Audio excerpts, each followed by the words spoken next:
Imagina descubrir un registro antiguo, lleno de historias de una civilización poderosa que cayó en la destrucción total. Eso fue lo que le sucedió a los nefitas cuando encontraron las planchas del libro de Éter. Aunque se entristecieron por la trágica caída de los jareditas, también encontraron valiosas lecciones para protegerse del mal. Hoy, esas mismas advertencias están aquí para ti. Moroni las escribió para que sea destruido el mal y Satanás no tenga más poder en el corazón de los hijos de los hombres. ¿Estáis listos para descubrir cómo estas enseñanzas pueden cambiar tu vida? Acompáñame y no te pierdas ni un segundo de este episodio.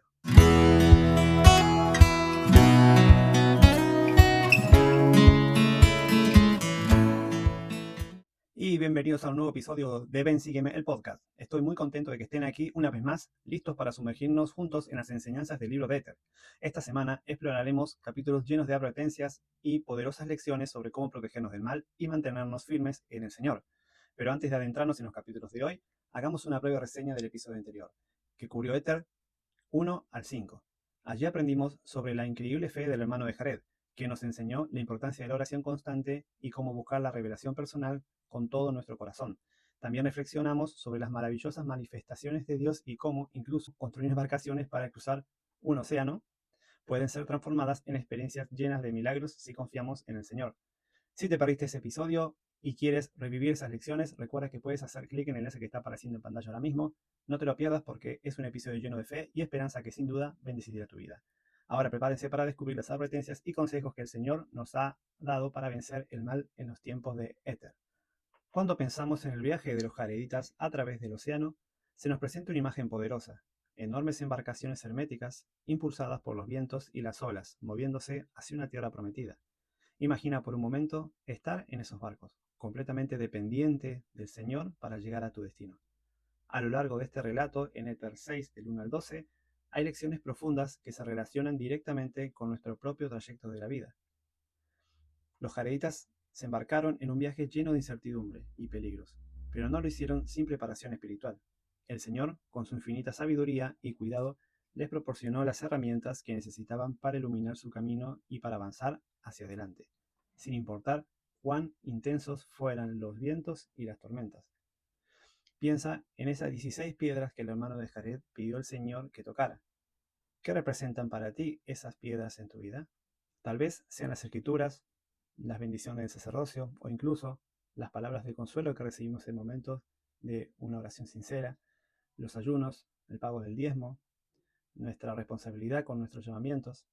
Estas son las cosas que iluminan nuestro camino y nos dan la seguridad de que el Señor está con nosotros. También el viaje de los jaraditas nos muestra que no siempre avanzamos en un mar en calma. El viento no dejaba de soplar y las olas los arrojaban de un lado a otro, pero, y este es un detalle importante, esos vientos que podrían parecer un castigo eran en realidad la forma en que el Señor los impulsaba hacia la tierra prometida. Así sucede en nuestra vida. Los desafíos y pruebas que enfrentamos, esas tormentas que a veces sentimos que podrían destruirnos, en realidad están trabajando a nuestro favor.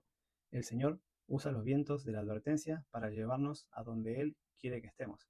Y no olvidemos la actitud de los jareditas durante el viaje. En lugar de quejarse o perder la fe, alababan y agradecían al Señor continuamente. Cantaban himnos de gratitud y oraban sin cesar, aun cuando las aguas eran tumultuosas.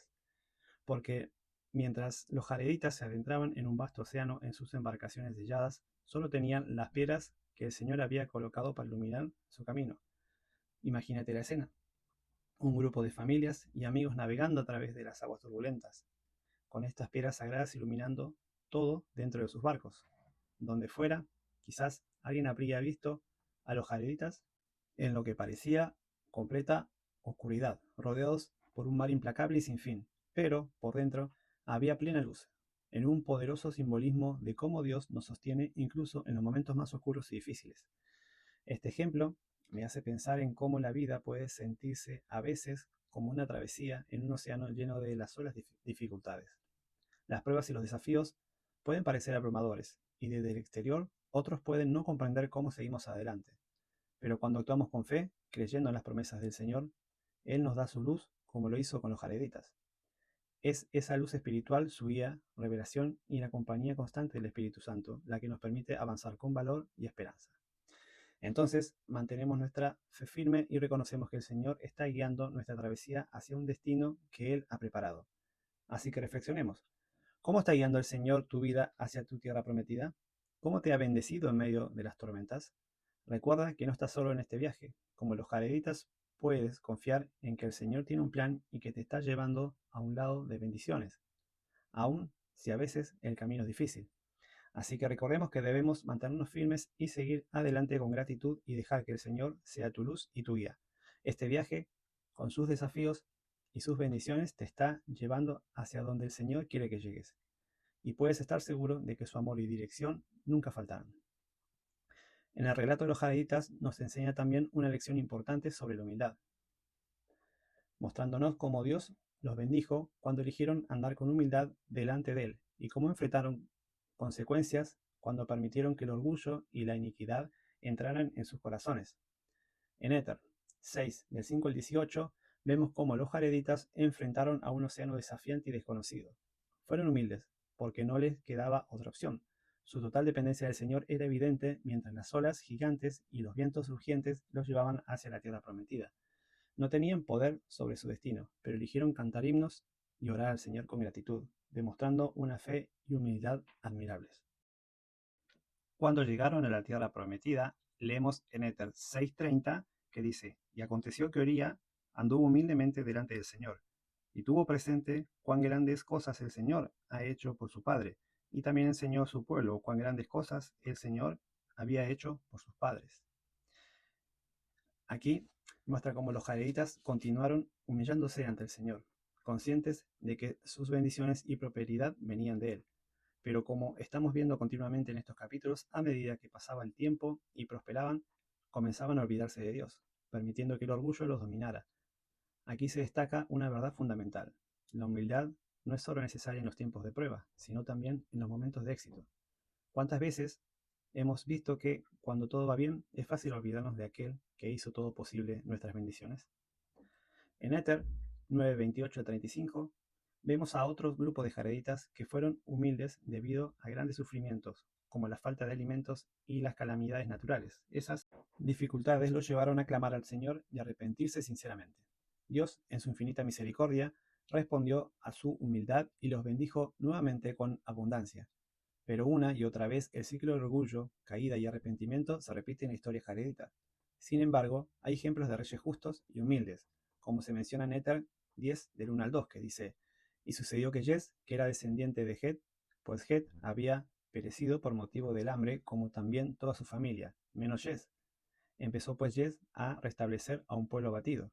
Y aconteció que Yes recordó la destrucción de sus padres y estableció un reino justo, porque recordó lo que el Señor había hecho al traer a Jared y a su hermano a través del mar, y anduvo por las sendas del Señor y engendró hijos e hijas.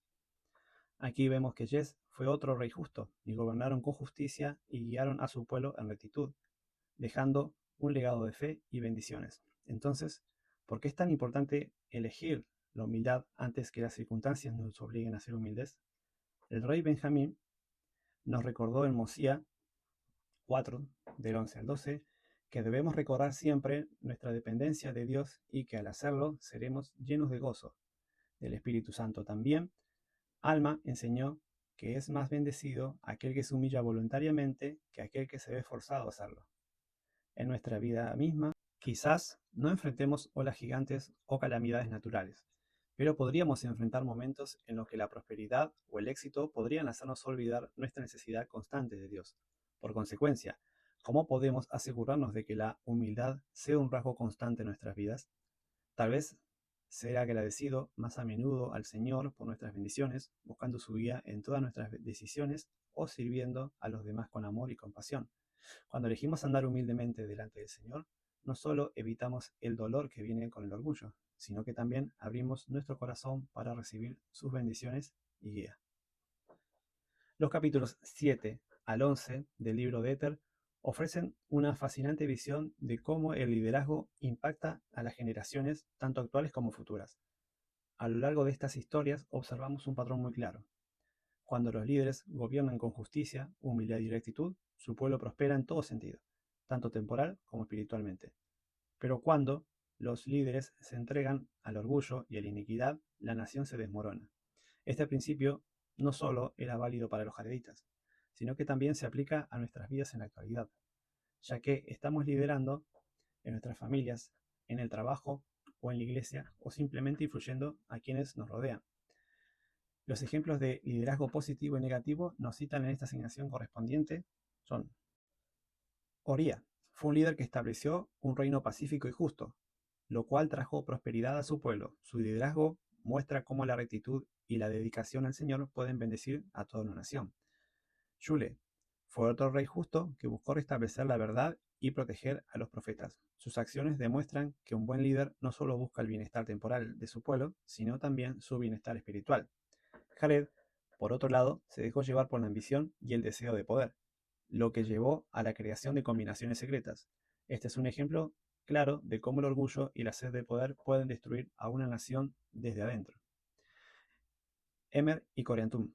Estos reyes gobernaron con rectitud, y bajo su liderazgo el pueblo disfrutó de bendiciones y prosperidad. Emer fue incluso capaz de ver al Salvador debido a su fe y justicia. Het se apartó de los caminos del Señor, lo que llevó a una gran hambruna y destrucción. La historia de Het nos recuerda que la desobediencia y el alejamiento de Dios traen consecuencias serias. Jes fue un rey que reconstruyó lo que se había perdido y guió a su pueblo en rectitud. Él es un ejemplo de un líder restaurador, alguien que trabaja para sanar y fortalecer a su pueblo. En constante, Riplakish fue un líder opresor y corrupto que explotó a su pueblo. Su ejemplo nos muestra que el abuso de poder y la falta de justicia terminan por destruir a la sociedad. Morianton trajo una era de paz temporal, pero también mostró señales de orgullo y abuso del poder, lo que eventualmente llevó a problemas para su reino.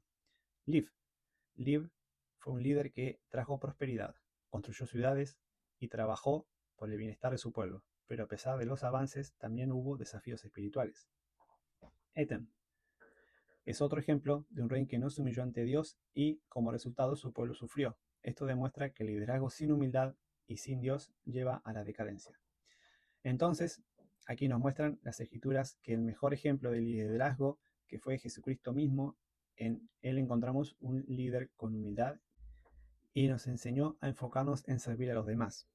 Él también compartió historias inspiradoras que ilustran cómo un liderazgo semejante al de Cristo puede transformar vidas y comunidades. Ahora, piensa en tu vida. ¿Hay maneras en las que puedas ejercer liderazgo semejante al de Cristo, incluso si no tienes un título o una asignación formal? Tal vez sea en tu hogar, al guiar a tus hijos con amor y paciencia. Quizás sea en tu comunidad al servir a quienes te rodean sin esperar nada a cambio. O podría ser en tu llamamiento en iglesia, al ser un ejemplo de fe y rectitud. Recuerda que el liderazgo verdadero no se trata de tener poder o reconocimiento, sino en influir positivamente en los demás y guiarlos hacia Cristo. Al estudiar las historias de estos reyes, tanto justos como inicuos, podemos aprender lo que significa ser un líder semejante a Cristo y esforzarnos por aplicar esos principios en nuestra vida diaria. En Éter 8 nos advierte claramente sobre los peligros de las combinaciones secretas. Estas organizaciones ocultas que actúan en las sombras para realizar hechos inicuos no son solo parte de la historia antigua, son un recordatorio de que el poder del mal sigue existiendo hoy y que el adversario siempre está buscando maneras de desviar a las personas de la luz de Cristo. Moroni dedica un tiempo a detallar estas combinaciones secretas, comenzando cómo surgieron entre los jareditas. Una de las historias más trágicas es la de Akish, quien, por ambición y deseo de poder, fue engañado y motivado a asesinar. Estas combinaciones secretas no solo corrompieron a las personas involucradas, sino que también llevaron a la destrucción de naciones enteras. Moroni deja claro que el enemigo trabaja en las sombras, tratando de destruir las almas de los hombres. Es importante destacar que este patrón de combinarse en secreto y cometer atrocidades se ha repetido a lo largo de la historia, incluso en las civilizaciones nefitas, como se ve en los ejemplos de Elamán y Moisés. El marcado constante con las obras del mal, el Señor no obra en la oscuridad.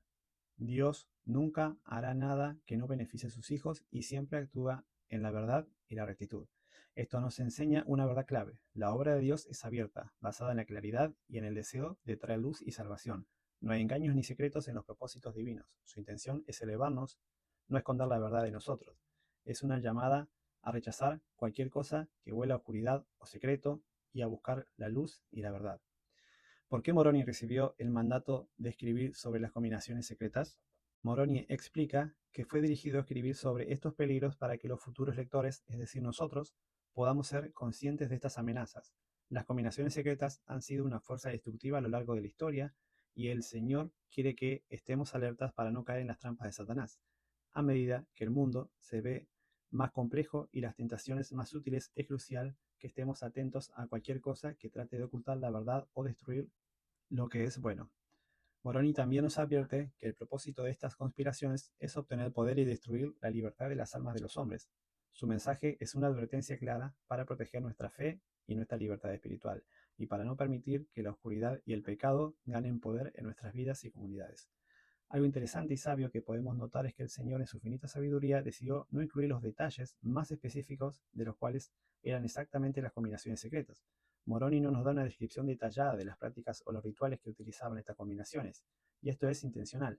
El Señor no quería que esos secretos o métodos fueran documentados de tal manera que pudieran ser replicados en el futuro. Esta es una protección para nosotros hoy, al no tener registro detallado de esas prácticas inicuas.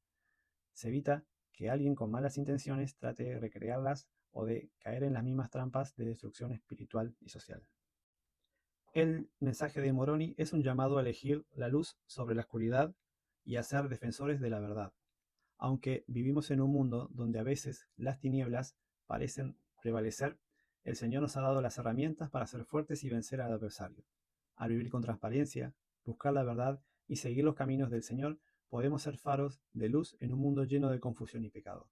Así que, al estudiar estos capítulos, meditemos en la importancia de mantener nuestra vida libre de secretos y mentiras. Seamos valientes en defender la verdad y rechacemos cualquier forma de oscuridad. Recordemos que el Señor siempre obra a plena luz y Él nos invita a hacer lo mismo. Y así, queridos hermanos, llegamos al final de este episodio de Ven Sígueme el Podcast. Espero que las enseñanzas de hoy te hayan inspirado a buscar la luz y a vivir con más integridad, sin secretos, recordando siempre que el Señor obra en la claridad y la verdad, que podemos mantenernos firmes con la certeza de que Dios nos guiará en cada paso de este viaje terrenal, como los hizo con los jareditas. Gracias por acompañarme nuevamente, gracias por tu apoyo. Si disfrutaste de este episodio o sientes que puede ser de ayuda para alguien, no dudes en compartirlo y dejar tu comentario. Me encanta saber sobre cómo estos episodios impactan en tu vida. Nos vemos en la próxima semana.